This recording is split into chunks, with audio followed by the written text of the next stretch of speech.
It's a couple of hours before we go do our performance at the end of Van Randolph's class. And these people are serious, man. Lori's in there practicing. I can hear her. It's incredible. She's out here right now, practicing, doing sort of exercises to get herself ready. So, and they're like fully into this stuff. It's kind of fun. Everybody, we have spent the last 4 days together creating material, generating material, and really digging deep into ourselves to explore the inexhaustible mystery that we are. And I invite you all, I mean, you're just going to witness some brave, bold, brand new stories, some that we may not. What you'll see is what we do in class. We work through improvisation. We work on our feet, listening to the stories that want to come through the body. So you might see people, students, come up right up here and start improvising in front of you off the cuff without knowing, going without a net, without knowing exactly anything of what they're about to do. And some will be pieces that they will have written in class. And so it'll be a really mixed bag. These are all works in progress. So thank you all for coming, and let us bring up our first performer. Are you ready? Let's give it to Carol. Please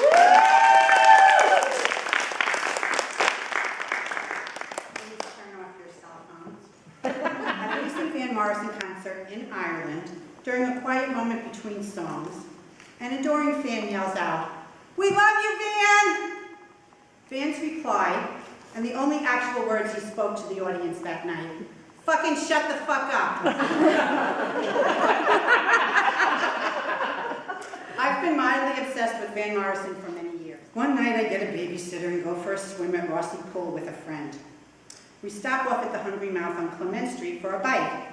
I sit down, look up, and a few tables away is Van. And he notices me. I can feel him glancing at me, not at Phyllis, at me. I'm beside myself. I tell Phyllis, "He's Van Morrison."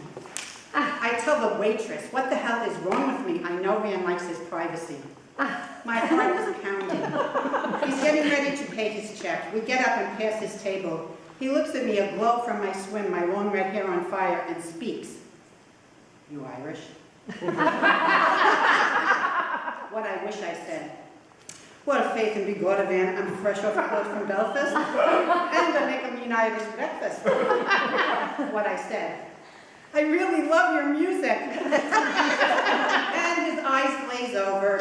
He thinks fucking shut the fuck up for the first time. This is my last one. This is kind of my dirty one.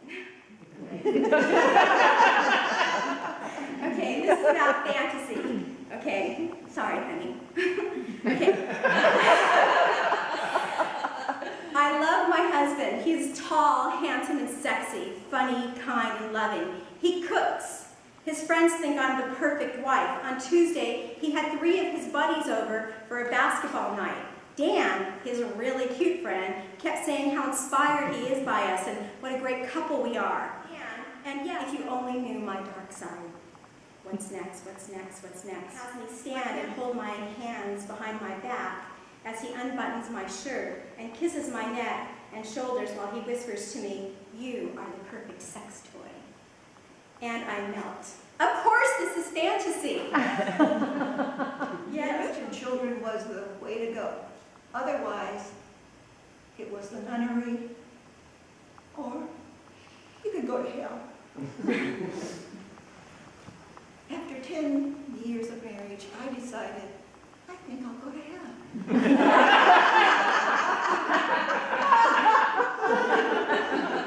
I needed to talk to our Irish priest. I've been going to Mass. Bless me, Father, for I have sinned. I was so nervous, I had to blurt it out. When I go into church, I don't feel anything.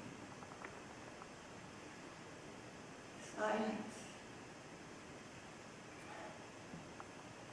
Finally, his deep voice said, "My dear, you don't need to feel anything." Slammed the little door. Closed. And I knelt there in the silence, in the dark. And this is the inaugural episode of the Food News Network program. Food for Thought with Sandy Shores. Come on out here, Sandy.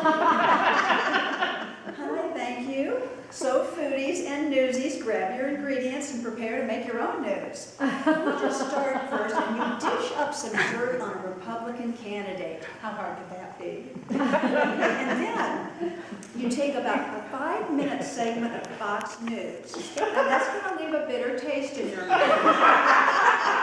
So you want to add like an ounce of Rachel Maddow. This is a special trick for making an over-the-top crowd pleaser. And I'm going to share my secret with you, and it's just between us, okay? You can eat it, but don't tweet it. But if that doesn't work, call me. Because I can get China's latest news flash, the American Happy Time Good Luck news station, on my kosher ham radio. And I serve it with half-baked ideas, diced with some finely chopped assumptions, and 1 or 2 minced words. Works every time. One day, my mom called up to me in a magnolia tree I climbed in the front yard. "Sarah, come to your bedroom for a minute, please. I want to show you something." Her voice sounded very sure of itself. I would later recognize that quality as overcompensating. But little did I know then that I was going to hear that talk, to learn about the birds and the bees, and that my mother would use Peter and Pussy Willow as props. I do remember feeling pity for the cats, especially Pussy Willow, who my sister and I had forced into doll clothes many times, and who had now been subjected to something perhaps worse than taxidermy. I remember how she looked like a stuffed animal, her expressionless face and blank eyes staring at the yellow wall as my mother used her for her body. Having 45-minute meltdowns of, my shirt is wet! My shirt is wet! My shirt is wet! My shirt is wet! My shirt is wet!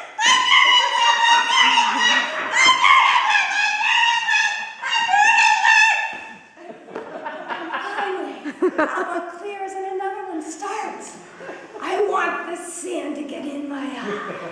I want them to bleed.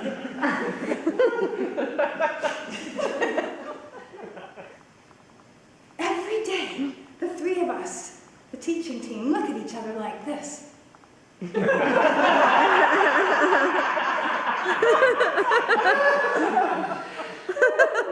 one single day ends with us saying, "That was a sweet and wonderful day." Not one. No, we live in a war zone, a group home for 2-year-olds. And on my birthday every year, I treat myself to a psychic reading. My psychic's name is Dina. Dina. D-I-N-A. Dina told me this year a few things that were different than last year. Do you have access to a tree? A tree. Well, I live in the city. Okay, hold on, I'm seeing something else. Can you visualize a tree? A tree. Visualize. We're visualizing. And she told me, she said, can you visualize? And I want you to sit down by this tree with your inner child. Are you sitting? Yes, I'm sitting. What are you feeling? What are you feeling?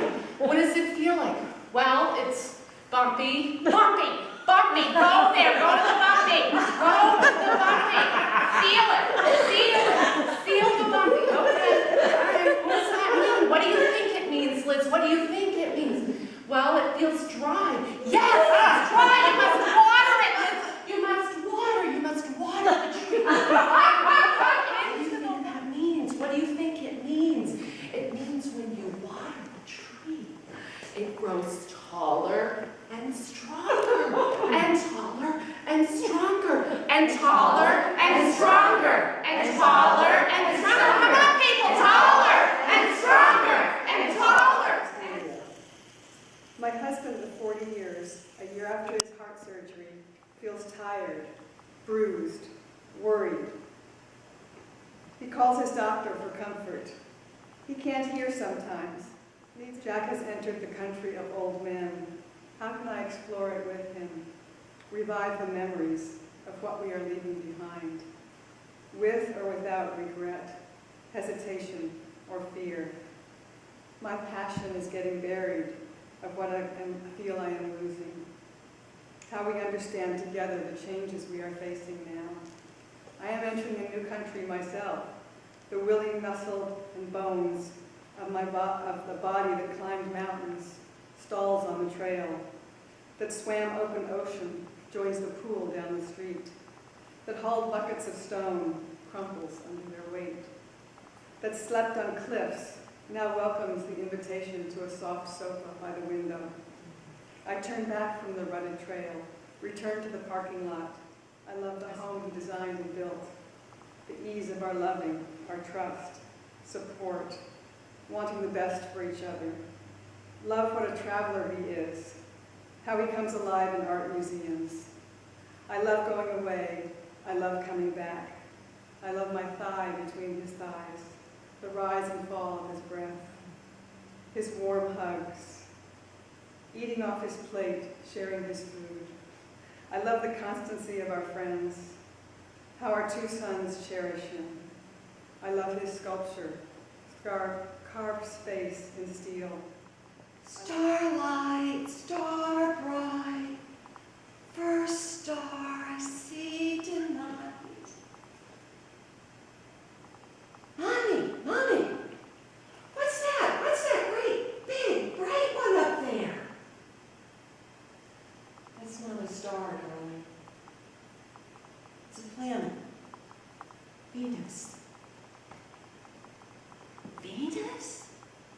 You mean like Grandma? Venus? Venus. Venus, Lenore.